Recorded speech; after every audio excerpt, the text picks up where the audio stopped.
Today, the governments of the East African Community presented their 2013-2014 budget estimates and outlined priority areas for the coming year. In the outlook, the common features across all economies from Uganda, Kenya, Rwanda and Tanzania is the priority given to infrastructure development. Uganda, Kenya, Rwanda and Tanzania plan to invest heavily in building roads, investment in energy, power transmission, including rural electrification and rail transport. This is expected to spur economic growth and provide employment, especially for the youth. Although no specific amounts of money have been tagged to the agriculture sector, Kenya and Uganda have set aside money for irrigation and agribusiness loans through commercial banks. During the 2013-2014 financial year, Tanzania hopes to improve its fisheries and livestock development, while Rwanda hopes to boost the sector as a whole. In the education sector, the Kenyan government will spend 17.4 billion Kenya shillings on the laptop program, 10 billion shillings on primary education, and 8.6 billion Kenya shillings for youth polytechnics. Uganda has allocated 1.8 billion shillings to the education sector.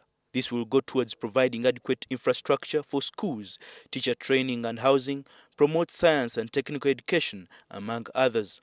In Tanzania, 4.9 billion shillings was allocated to the Higher Education Loans Board for higher education.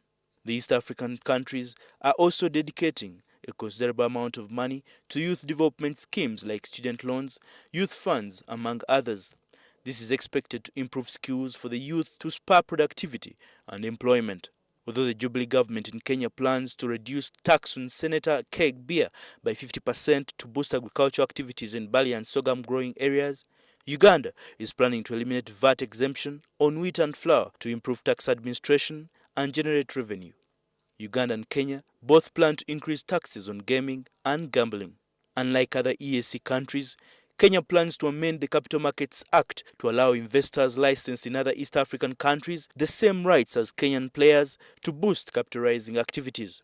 Other key priority areas in the East Africa partner states' budgets include investments in healthcare, oil and gas, agriculture, tourism, and industrialization.